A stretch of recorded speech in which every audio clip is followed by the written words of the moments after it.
बोलो।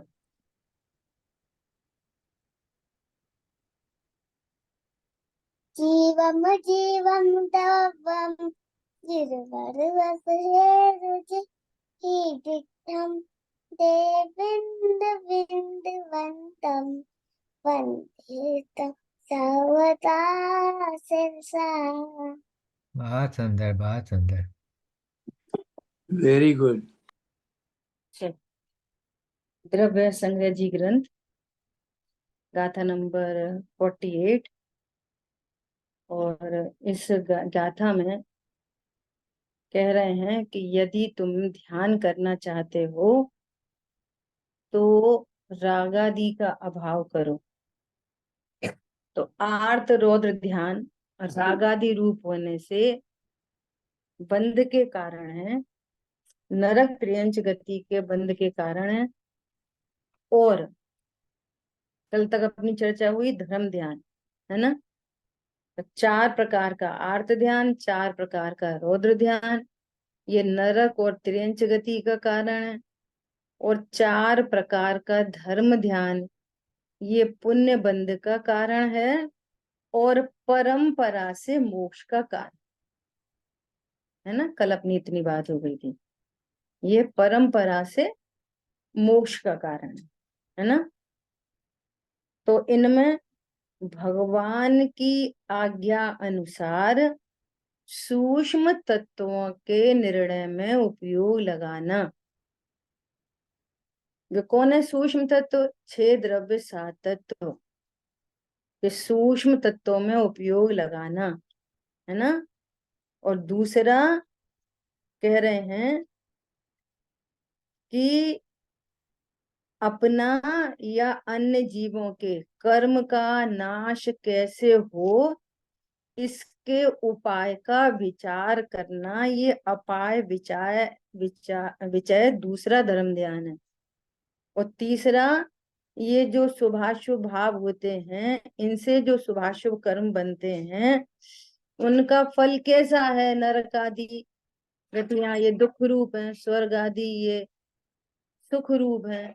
तो उनके फल का विचार करना और इन परिणामों के फल से ये जीव कहाँ चला जाता है, तो ऐसे 3 लोक का विचार करना। सो क्या है? लोक अनुप्रेक्षा या संस्थान विचय नामक चौथा धर्म ध्यान। ठीक है। तो ये सब 4 प्रकार के हैं। 4 प्रकार का आर्त ध्यान, 4 प्रकार का रौद्र ध्यान, 4 प्रकार का धर्म ध्यान। अब चर्चा आ रही है 4 प्रकार का शुक्ल ध्यान। ये जो शुक्ल ध्यान है, ये सीधा ही सीधा मोक्ष का कारण। क्या कहा?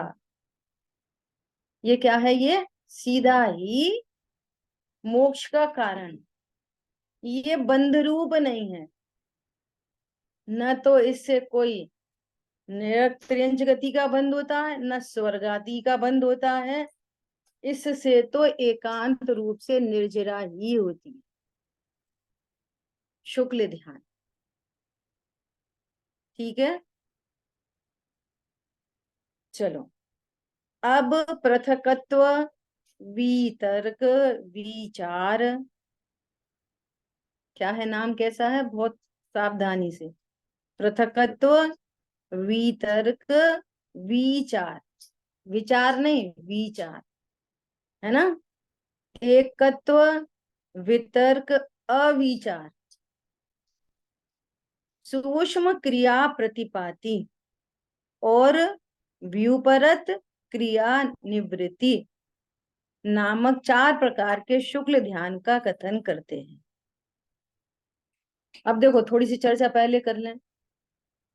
अब तक ध्यान की परिभाषा क्या थी?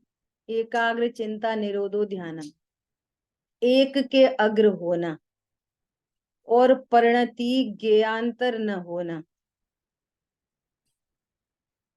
समझना, बहुत गंभीर बात है ये। क्या है? जिनकी परिणति में अभी राग आदि उत्पन्न होने की योग्यता है, तो उनकी परिणति में क्या होता है? यदि एक गे से दूसरी गे पे जाता है ना, तो राग खड़ा हो जाता है। क्या बोला? एक गे से दूसरे गे की तरफ जाएगा तो क्या होएगा? राग उत्पन्न होता है। और यहाँ पर क्या है? पृथकत्व वितर्क विचार में यहाँ ये जो परिणति है, ये जो ध्यान है, ये स्वभाव सन्मुख ही है। और स्वभाव सन्मुखता के काल में ही ज्ञानांतर होती है। और ज्ञानांतर होने पर भी राग आदि उत्पन्न नहीं होते, और उल्टा कर्मों की निर्जरा होती है, और गुणस्थान बढ़ जाते हैं। ऐसा ये ध्यान है। समझ आई बात? देखो आगे देखते हैं। प्रथम पृथकत्व वितर्क विचार नामक शुक्ल ध्यान का कथन करते हैं। द्रव्य, गुण और पर्याय के भिन्न पने को पृथकत्व कहते हैं। पृथक पृथक है ना, ये पृथकत्व। द्रव्य, गुण और पर्याय में क्या है? पृथकत्व है। इनमें इनमें पृथक बना है, स्वभाव से पृथक है, परंतु प्रदेश अपेक्षा एक ही है, एक ही प्रदेश पर है ना? तो ये पृथकत्व। स्वशुद्धात्मा की अनुभूति जिसका लक्षण है, स्वशुद्धात्मा की अनुभूति जिसका लक्षण है, ऐसे भाव श्रुत को और उसके स्वशुद्धात्मा के वाचक अंतर जल्प रूप वचन को वितर्क कहते हैं। है ना? सो क्या कह रहे हैं? इच्छा के बिना एक अर्थ से दूसरे अर्थ में, एक वचन से दूसरे वचन में, मन वचन काय इन तीनों योगों से किसी एक योग से दूसरे योग में जो पलटना होता है, उसे विचार कहते हैं। ये पृथकत्व, वितर्क और विचार, इन तीनों का अर्थ बता दिया है ना? अब कंबाइन करके इसका अर्थ क्या है?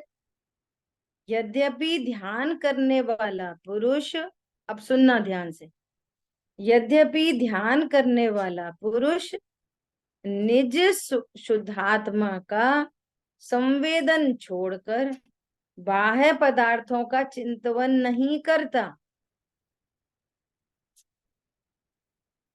तो भी अपने आप ही वो परिणति बदलती रहती है। या अर्थ मतलब द्रव्य अर्थ, गुण अर्थ, पर्याय अर्थ। तो कभी द्रव्य का विचार चलता है, कभी गुण का विचार चलता है, और कभी पर्याय का विचार चलता है। तो अपन राग द्वेष की भूमिका वाले जीवों की बात करें, तो यदि वो पर्याय का विचार करे तो स्वभाव सन्मुख नहीं होगी। और द्रव्य का स्वभाव विचार हो, और फिर द्रव्य का लक्ष्य होने पर अनुभूति होती है।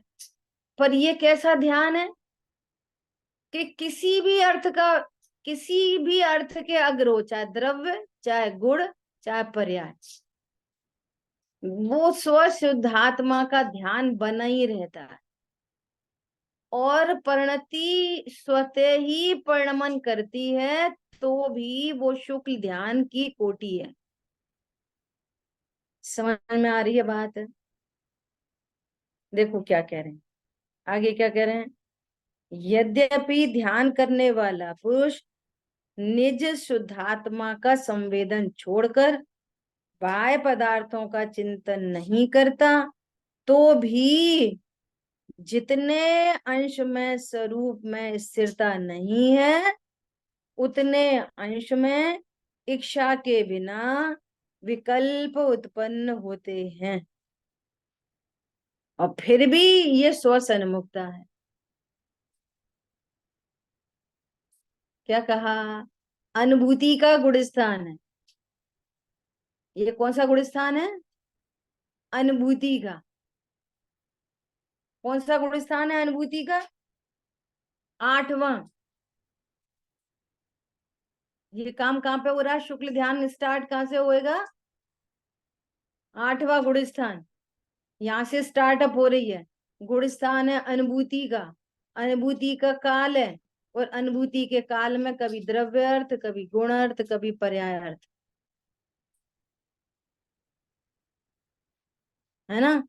कभी योग पलट जाते हैं, कभी अंतर जल्प बदल जाते हैं, इच्छा उत्पन्न नहीं होती, है ना। इच्छा के साथ हो तो फिर फिर स्व संवेदन का काल नहीं होएगा। समझ आई बात? वहां इच्छा नहीं है और उपयोग का पलटना चल रहा है। तो प्रश्न है कि क्यों चल रहा है? कि जितने अंश में अभी शेष राग आदि हैं, उतने अंश में अभी उपयोग का पलटना है। अब देखो, जब अपन पढ़ाई करते ना, पढ़ाई, तो पढ़ाई करने में ज्ञान गुण को अलग बताएंगे, श्रद्धा गुण को अलग बताएंगे, चारित्र गुण को अलग बताएंगे, वीर गुण का काम अलग बताएंगे। और स्वरूप से देखें तो सब अभेद ही तो है। द्रव्य, जब अपन चीनी के स्वरूप की बात करेंगे तो क्या बताएंगे? चीनी सफेद होती, चिकनी होती, सुगंधित होती, मीठी होती, पर वास्तव में तो सब अभेद ही है ना। तो एक जितने एक अंश में अभी एक राग साथ है। आदि की सत्ता विराजमान है, उतनी परिणति अभी ज्ञानतर होने पर भी ये स्व संवेदन का गुण स्थान है।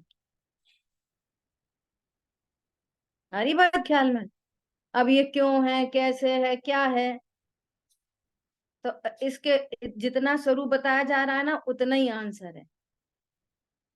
केवली ज्ञान गम्य है, भगवान ने इसका स्वरूप इतना कहा है।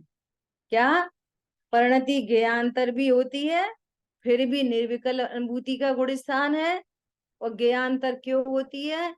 कि जितना शेष राग है, उतनी ज्ञानतर स्थिरता नहीं है ना, अभी पूर्ण स्थिरता, उतनी ज्ञानतर होने पर भी उपयोग बहिर्मुखी नहीं होता। जैसे जैसे आत्मानुभूति हुई किसी को पहली बार, है ना, और जैसे ही ज्ञान में से ध्रुव का लक्ष्य छूटा, तुरंत बहिर्मुख हो जाता है। वो जो आनंद प्रकट हुआ ना, तो द्रव्य से हटके और आनंद की साइड भी जाए, पर्याय की तरफ, तो अनुभूति छूट जाएगी। सम्यक दर्शन बना रहेगा, अनुभूति छूट जाएगी। लेकिन यहाँ अनुभूति नहीं छूट रही। समझ आ रही है बात? ये ऐसा ध्यान है, ये शुक्ल ध्यान का पहला पहला पाया, ये पहला है ना, पहला भेद, शुक्ल ध्यान का पहला भेद। अब सुनो, ये शुक्ल ध्यान कब तक चलता है? तो इसके भी 4 गुण स्थान है। कौन कौन से? अब जो छठवा सातवां, छठवा सातवां, छठवा सातवां गुण स्थान चल रहा था, है ना, तो 7वें गुण स्थान से बार बार छठवें में आता था, फिर 7वें में, फिर छठवें में। तो जिस 7वें गुण स्थान से कोई छठवें में आता है, उसको क्या बोलते हैं? स्व स्थान अप्रमत्त संयत। क्यों? अभी अब स्व स्थान में ही रह रहा है, बार बार 7वें में, 7वें में, 7वें में। अब जो आखिरी बार छठवें में आया, अब छठवें में कभी नहीं आएगा, कभी नहीं आएगा, है ना। अब वो गिरता है, अपन उसकी बात नहीं कर रहे। अब 7वें में नहीं आएगा, अब 7वें में से 8वें में जाएगा और शुक्ल ध्यान शुरू होगा, तो उस 7वें को बोलते हैं सातिशय अप्रमत्त गुण स्थान। वो सातिशय है, जिसके बाद अब 8वां आएगा। अब शुक्ल ध्यान शुरू हुआ, ठीक है। अब इस शुक्ल ध्यान में कोई जीव तो उपशम श्रेणी चढ़ते हैं और कोई जीव छपक श्रेणी चढ़ते हैं। तो जो उपशम श्रेणी चढ़ रहे हैं उनके कौन कौन से गुण स्थान है उसकी बात कर रहे हैं। ठीक है, देखो, यह प्रथम शुक्ल ध्यान उपशम श्रेणी की विवक्षा में अपूर्व कर्ण उपशमक, अनिवृत्ति कर्ण उपशमक, सूक्ष्म सांप्राय उपशमक और उपशांत कषाय, इन 4 गुण स्थानों में होता है। देखो अब समझना बात को कि यदि निर्विकल्प अनुभूति कंटिन्यू न रहे तो 8वें में से 9वें में कैसे जाएगा, 9 में से 10वें में कैसे जाएगा, 10वें से 11वें में कैसे जाएगा। आधी बात ख्याल में। इससे ही पता चल रहा है कि ये जो प्रथम शुक्ल ध्यान है ये निर्विकल्प अनुभूति का ही गुण स्थान वो ध्यान है। ये अनुभूति बनी रहती है और अंदर अंदर में ये एक गे से दूसरे गेयांतर परिणति हो जाने पर भी निर्विकल्पता बनी रहती। तो ये इन 4 गुण स्थानों में 8वां, 9वां, 10वां और 11वां उपशम श्रेणी वाला चढ़ेगा। तो कैसे चढ़ेगा, इन 4 गुण स्थानों में। और छपक श्रेणी चढ़ेगा जो, तो छपक श्रेणी वाले के गुण स्थान कौन से हैं। और छपक श्रेणी की विवक्षा में अपूर्व कर्ण छपक, अनिवृत्ति कर्ण छपक और सूक्ष्म सांप्राय छपक, इन 3 गुण स्थानों में होता है। इस प्रकार प्रथम शुक्ल ध्यान का व्याख्यान हुआ। छपक श्रेणी वाला कहां तक जाएगा, 8वां, 9वां और 10वां। ठीक है, और ये कहां तक जाएगा, 8वां, 9वां, 10वां और 11वां। ठीक है, ऐसा।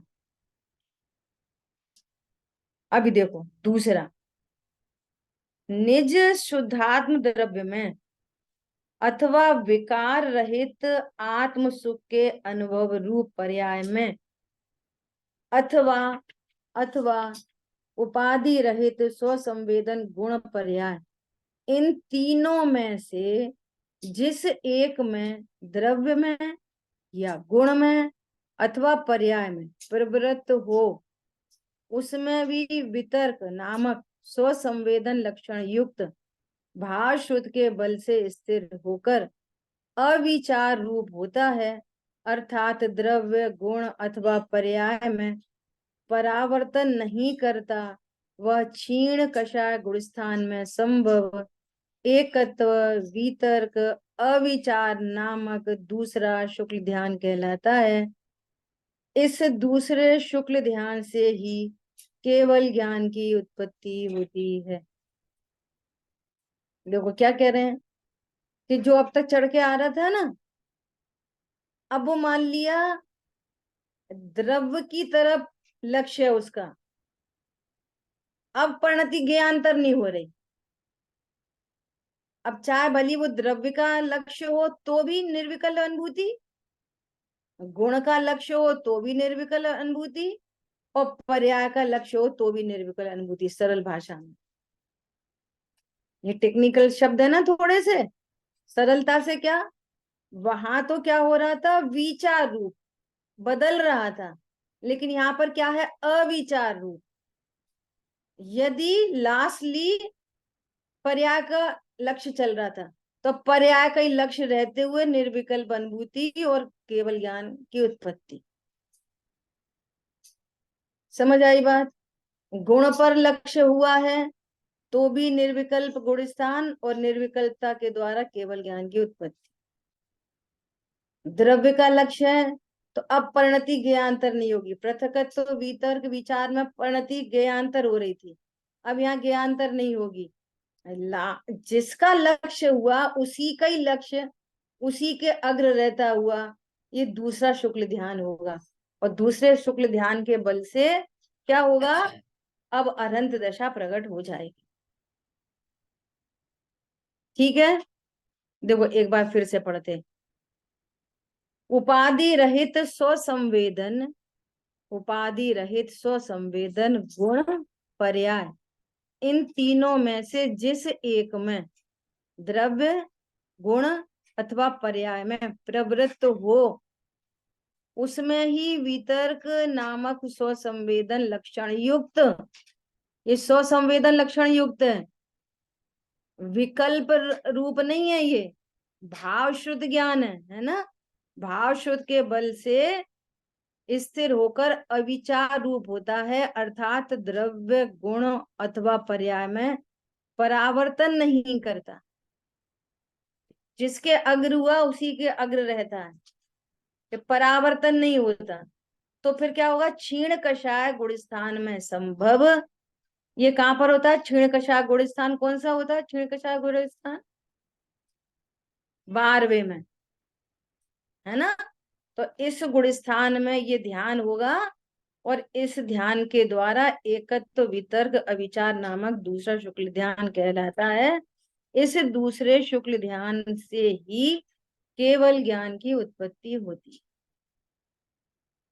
ठीक है, थोड़ी आगम परक टेक्निकल चर्चा है ना, सुनने समझने जैसी है। आखिर कैसे होता है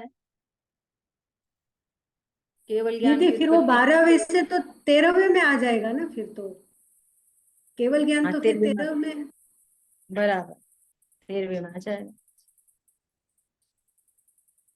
ठीक है, ऐसा। अब देखो, अब मान लिया कोई जीव 13वें गुण स्थान में 30 वर्ष तक है, तो 30 वर्ष तक इसी दशा में रहेंगे, अनंत दशा। कोई कोई 1 लाख वर्ष तक है, कोई पूर्व तक है ना। तो अगर अपन निमित्त सापेक्ष बात करें कि जिसकी जितनी आयु है, अनंत दशा में कब तक रहेंगे, अनंत दशा में कौन सा जीव है, मनुष्य गति का जीव। आयु आयु कैसे चलता है। मनुष्य, हमारे तुम्हारे जैसे ही मनुष्य। हम्म, क्या बोला, अनंत भगवान कौन है, मनुष्य। तो अभी कुछ समय पहले 6वें 7वें गुण स्थानवर्ती मुनिराज थे, जो मुनिराज अपन देखते हैं आज, वे ही मुनिराज भावलिंगी संत इन 2 शुक्ल ध्यान के द्वारा केवल ज्ञान को प्राप्त करते हैं, वे ही मुनि। समझ आई बात। तो वे मुनि अब कौन हो गए, परम गुरु। अनंत भगवान कौन है, परम गुरु। मनुष्य गति के जीव। व्यवहारने की भाषा में बोलो तो जीवंत प्रभु। तो सिद्ध भगवान मरे मरे हुए प्रभु हैं क्या। अब ऐसे ही कहना पड़ता है, इतनी मजबूरी है। क्यों, अनंत के नाम पर पता नहीं क्या होते होंगे, पता नहीं कौन। ये आश्चर्य जैसा लगता है कि जैसे अपन लोग मनुष्य हैं, ऐसे ही होते हैं अनंत भगवान, इसी दशा में, मनुष्य दशा में। हम्म, जो अभी थोड़ी देर पहले मुनिराज थे, वे ही अनंत बन गए। अंतर्मुहूर्त में ना। अब जितने भी काल में बने अंतर मुहूर्त में, जितनी देर का उनका मुनि बना हो, है ना, वे अनंत बन जाएंगे। जैसे हम तुम ऐसे बैठे हों, ऐसे अनंत भगवान है बस। समझ में आ रही है बात। फर्क क्या पड़ेगा, पैकिंग बदल गई, परम औदारिक देह, परम औदारिक देह में विराजमान। केवल ज्ञान। भगवान जैसे बोला जाएगा ना, परम औदारिक देह में विराजमान, वे अनंत भगवान मनुष्य गति के जीव हैं। ठीक है, ऐसा।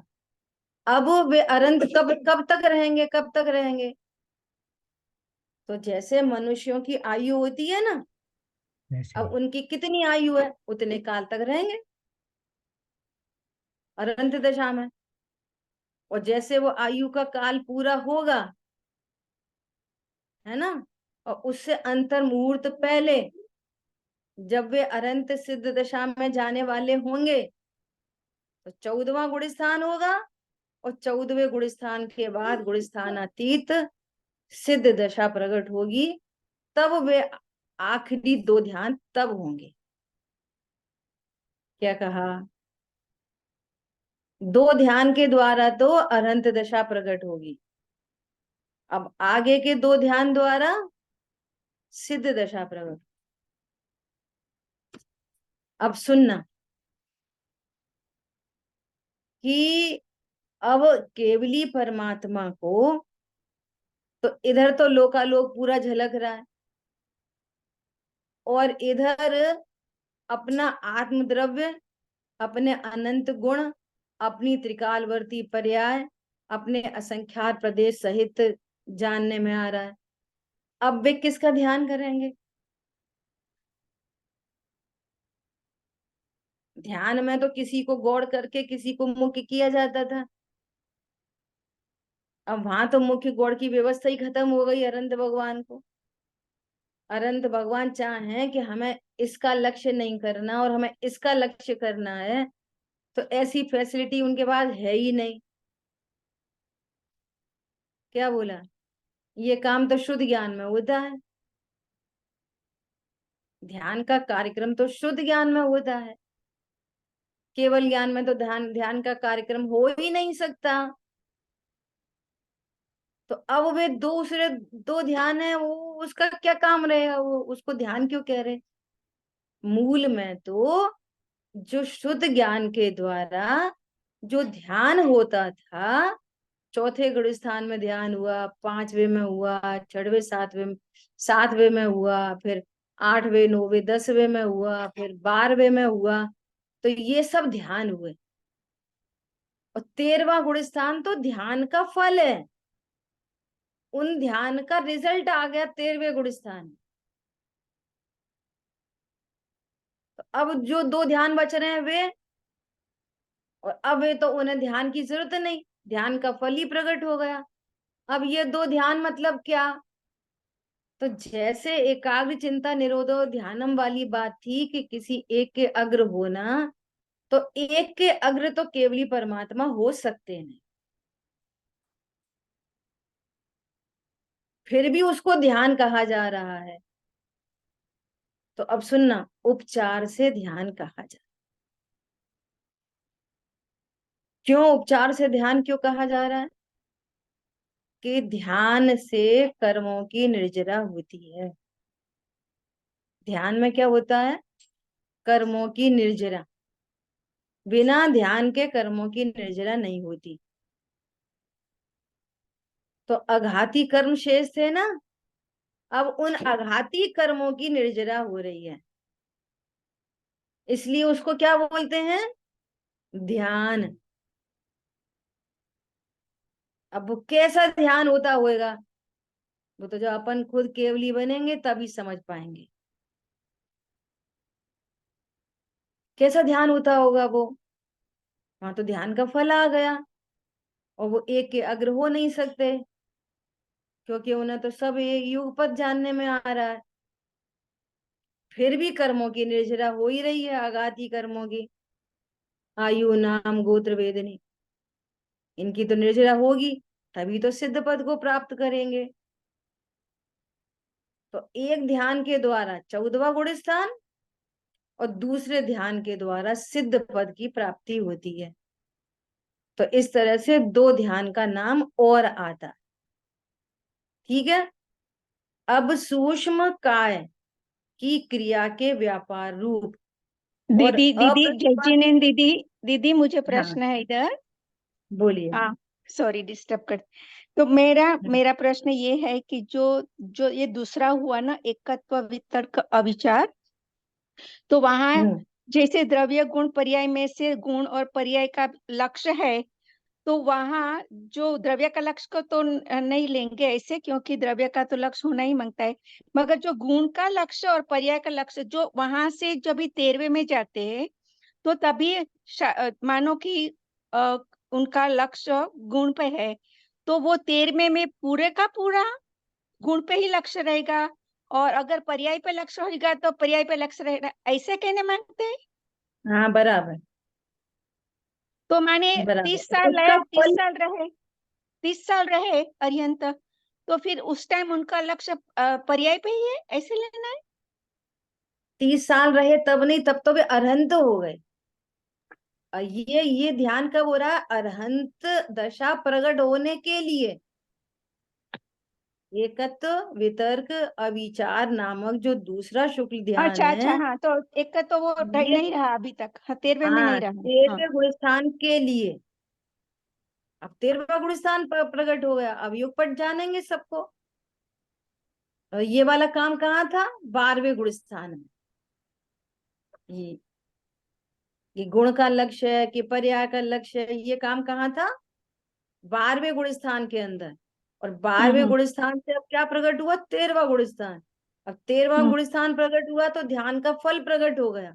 और फल हम्म प्रकट होने में क्या हुआ कि अब तो वो द्रव्य गुण पर्याय संख्या प्रदेश त्रिकालवर्ती पर्याय और सबको युगपत जान रहे हैं। ऐसा। बराबर। तो दीदी दूसरी तरफ से प्रश्न पूछूं तो जो पृथकत्व विचार वितर्क और एकत्व वितर्क जब भी होता है, तभी ऐसे अपनी बात हुई ना कि निर्विकल्प अनुभूति भी है, उसी टाइम ज्ञानांतर भी हो रहे हैं, बराबर। तो ये बराबर। तो ये वाली बात, जब भी हमें प्रश्न होता है ना कि चारित्र गुण की एक पर्याय में शुद्धता भी है और अशुद्धता है, दो गुण है, फिर भी उसी टाइम उसको शुद्धता का ज्ञान है, उसी टाइम अशुद्धता का भी ज्ञान है। तो हमें ऐसे होता है ना कि छद्मस्तक को तो एक समय एक ही ज्ञ होता है, अगर शुद्ध का ज्ञ है तो वो होना मांगता है, अशुद्धता का है तो वो, तो हाउ कम वहाँ शुद्धता दोनों का एक ही समय में वो ज्ञान हो सकता है। तो वैसी वाली अवस्था जो यहाँ है, वैसी वाली अवस्था भी वहां लेना है। बात हो गई ना पहले, क्या कह रहे हैं? पहले वाले का पृथकत्व वितर्क विचार है। वाह, वहां इधर तो परिणति ज्ञानांतर हो रही है, परंतु निर्विकल्पता कायम है। ये बात अपन ने पहले कर दी। क्या कर दी? और जो 7वें गुण स्थान से पहले जो गुण, जहां पर परिणति ज्ञानांतर हुई, तो वहां रागी जीवों को राग उत्पन्न हो जाता है। और यहाँ पर क्या होगा? एक साइड में परिणति ज्ञानांतर हो रही है और दूसरी साइड में निर्विकल्पता बनी हुई है, इसीलिए तो वो ध्यान है। और जो दूसरा ध्यान है ना, पृथकत्व वितर्क विचार में ज्ञानांतर हो रही है, एकत्व वितर्क अविचार में ज्ञानांतर नहीं हो रही। ये तो हाँ जिसका प्रखर, हाँ लक्ष्य, बराबर। हाँ हाँ, हाँ बराबर। इसमें नहीं हो हाँ रही ज्ञानांतर, उस वाले हाँ में हाँ ज्ञानांतर हो रही है। और बराबर। ज्ञानांतर होने पर भी निर्विकल्पता बनी हुई। अच्छा, तो और दीदी, दूसरी, हाँ, तो हाँ दीदी वो बराबर है। तो अभी अब पृथकत्व आप लेंगे तो वो तो ठीक है, वो एक व्यवस्था है, वो जो केवली गम्य भी है।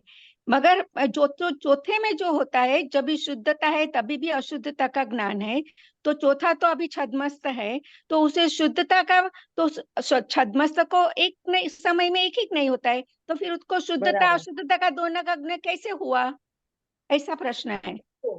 किसको? चौथे गुण स्थानवर्ती को? जी हाँ जी। तो नहीं होता ना उसको, होता है ना एक दीदी, साथ नहीं होता। शुद्धता का ज्ञान है, देखो, उसी टाइम उसको अशुद्धता का भी है। दो धारा चारित्र की तरफ से दो धाराएं एक साथ चल सकती हैं, लेकिन ज्ञान में दोनों चीजें एक साथ नहीं होती, उपयोगात्मक नहीं हो सकती।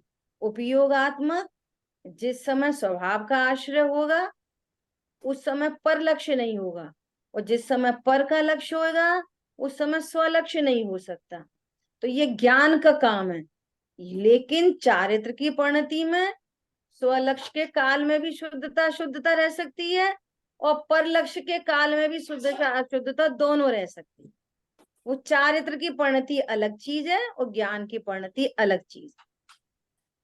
तो माने वो समझ चारित्र की जाएगा। ऐसी क्वालिटी है, ऐसा उसका स्वभाव ही है कि दोनों हो सकते हैं। हाँ, दोनों रह सकते हैं। जैसे बोलते हैं ना लोग, 6वें गुण स्थान में बहिर्मुखी उपयोग और 7वें गुण स्थान में अंतर्मुखी उपयोग। तो ये बहिर्मुखी अंतर्मुखी उपयोग अपेक्षा हो गया 6वां 7वां गुण स्थान। लेकिन छठवें गुण स्थान में भी 3 कषाय चौकड़ी के अभाव की वीतरागता विद्यमान है और 1 कषाय का सद्भाव का राग विद्यमान है। और सेम टू सेम 7वें गुण स्थान में भी निर्विकल्प अनुभूति के काल में भी 3 कषाय चौकड़ी के अभाव की वीतरागता विद्यमान है और संजुलन कषाय का सद्भाव भी विद्यमान।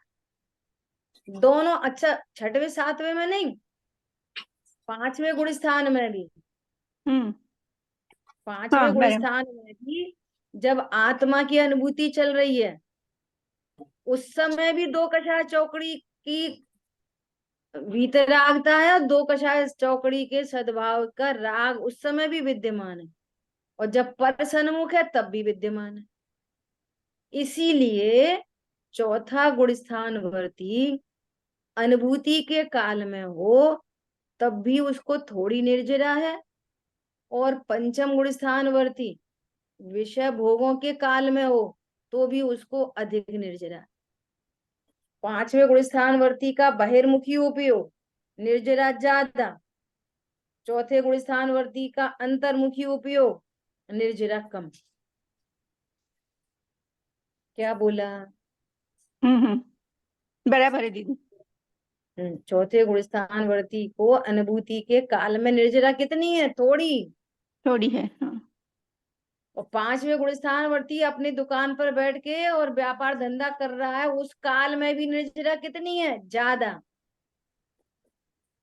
इसीलिए लोग स्वाध्याय करने पर अभी भी ये नहीं समझ पा रहे हैं, वो उपयोगात्मक की ध्यान रखते हैं।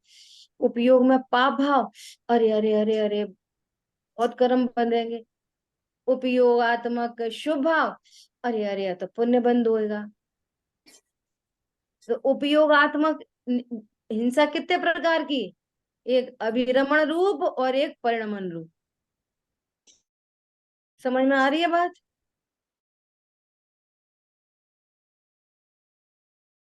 कोई तरह का रात में सोने के टाइम पर कोई तरह का भोजन नहीं करते, कोई तरह का झूठ नहीं बोल रहे और तुम्हारे जीवन में नियम संयम नहीं है तो अभी लोग ऐसा बोलते ना, हम तो त्याग करके सो जाते। ये तो बहुत बच्चों सरी की बातें हैं ये। सो जाओ भैया सब त्याग करके, लेकिन क्योंकि तुम्हारा कोई नियम नहीं है, रात्रि भोजन करने का पाप उस समय भी लग रहा है जब आप सो रहे। यदि तुम्हारे रात्रि भोजन का त्याग नहीं है तो दिन में भी नहीं लगेगा और जब नहीं खा रहे तब भी नहीं लगेगा, अगर नियम है तो। और नियम नहीं है तो खाओ तो भी लगेगा और नहीं खाओ तब भी लगेगा। समझ में आ रही है बात? गजब की बातें हैं ये, बहुत रहस्यमयी। इसलिए नियम का महत्व है ना। हाँ, इसलिए नियम का महत्व है। और ये समझ रहे कि हमें ना पता नहीं किसको पागल बना रहे। शेर सो रहा हो और किसी जीव का घात नहीं कर रहा हो, सोते समय हिंसक है कि नहीं हिंसक है? शेर हिंसक है। हिंसक है। ऐसे ही तुम्हारी अनंतानुबंधी का अभाव नहीं हुआ और सोते समय भी आत्मा की अरुचि है कि नहीं अरुचि है, और तुमने सारा कुछ छोड़ दो। हम तो भैया जितने कपड़े पहने उतने कपड़े और जिस बिस्तर पे सो रहे उतने बिस्तर, पर इतना ही हमारा परिग्रह, बाकी हमारा सब त्याग है। तो तुम तो फिर वो हो गए मुनिराज। मुनिराज तो मत बोलो चलो कपड़े पहनो, पंचम गुण स्थान वर्ती हो गए सोते में, तो सोते ही रहो ना, उठो ही काय को, अगर इससे ही तुम्हारा काम बन जाए तो। वो अनंतानुबंधी बैठी है तो सोते में अनंतानुबंधी संबंधी बंद होएगा कि अप्रत्यख्यान का बंद होगा? अनंतानुबंधिक। तो अब ऐसा बोल देते हैं कि भैया तुम थोड़ा तो मंद कषाय से समझता रहता है, वो कुछ अपने मन से ही सोच रहा है। क्या सोच रहा है? कि वो शुतुरमुर्ग होता है ना, उधर से शिकारी आता है तो वो आंख बंद कर लेता है बांध आंख तो बंद कर लेता है अपनी, तो दिख नहीं रहा उसको शिकारी, और क्या सोच रहा है कि शिकारी को मैं नहीं दिख रहा हूंगा। ये कर्म बेवकूफ बन रहे होंगे। आंख तो बंद कर ली खुद ने, और बेवकूफ बना रहा किसको? कर्मों को। सोते में भी परिणाम पूरे विद्यमान है, नहीं है विद्यमान? जिसको अपन बार बार बोलते हैं, जब तक फर्स्ट प्रोसेसिंग नहीं हुई है ना, लेशियाएं बदलती हैं। आप कुछ त्याग की बात करते हो ना, कि अब हम इतने बजे से इतने बजे तक ये नहीं खाएंगे, तो लेशिया बदली है, अनंतानुबंधी नहीं बदली।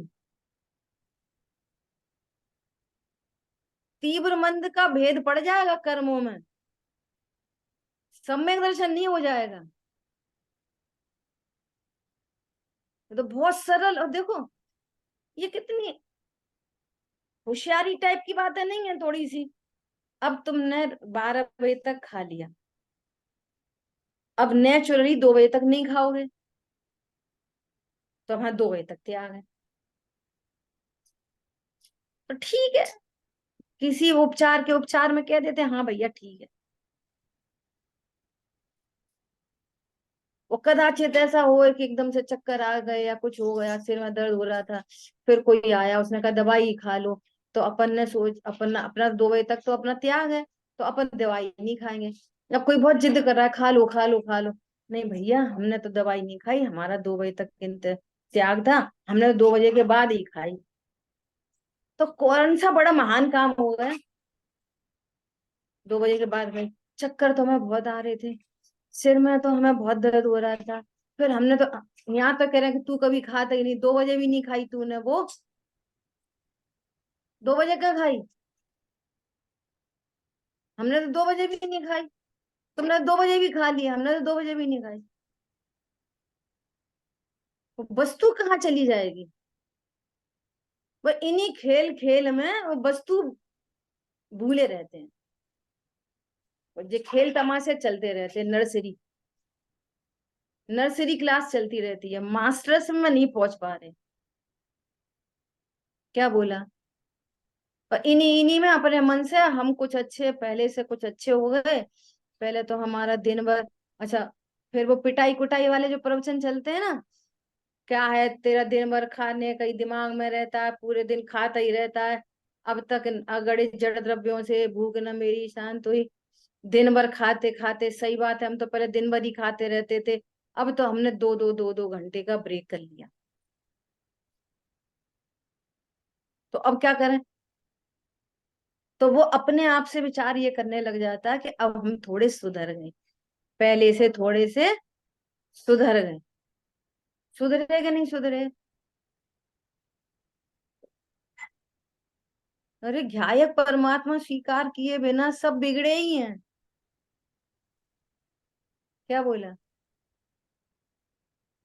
ऐसी बराबर। बात। आज सुबह हमारी चर्चा आई, समय तो अपना हुआ है, क्या चर्चा आई कि जब निमित्त की तरफ से बात आएगी ना, अरे नरकों में ऐसा दुख, नरकों में ऐसा दुख, त्रियंच गति को ऐसा दुख, देखो मनुष्य गति में कैसा दुख, है ना? अपन पढ़ते थे ना जब छैड़ाला जी, गुरुदेव श्री ने एग्जाम्पल दिया था, भेड़ के पेट में सरिया डाल दिया, नीचे आग जला दी, सुनते सुनते कैसा होगा, कैसा कैसा दुख। अब वो तो बता रहे, निमित्त की तरफ से तो कथन कर रहे हैं कि जो स्वरूप को स्वीकार नहीं करता उसको ऐसे निमित्त बनते हैं।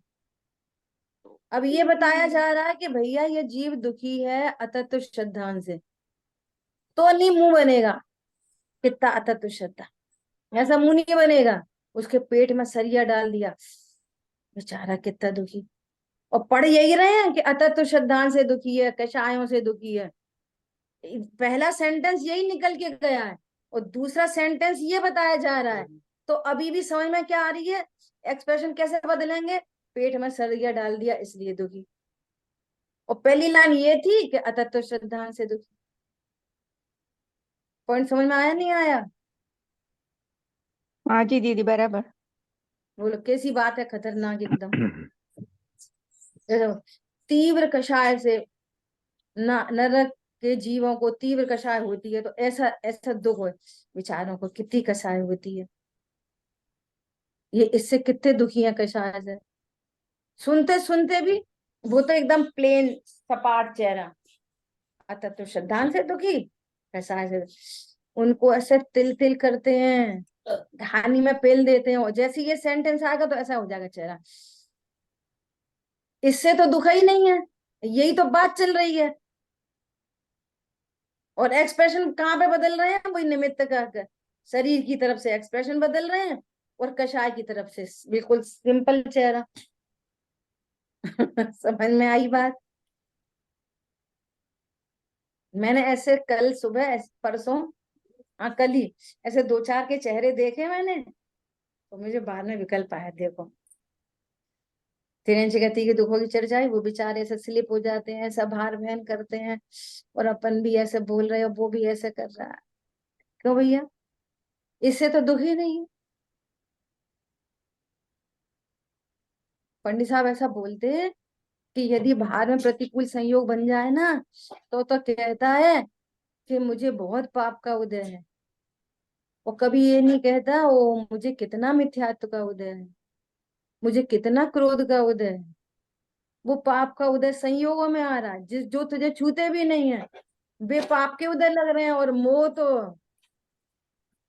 और कषाय तो कुछ नहीं, वे थोड़ी पाप के उदय हैं भैया, मूल में वे ही पाप के उदय हैं। भगोना, अच्छा यहीं रख दिया।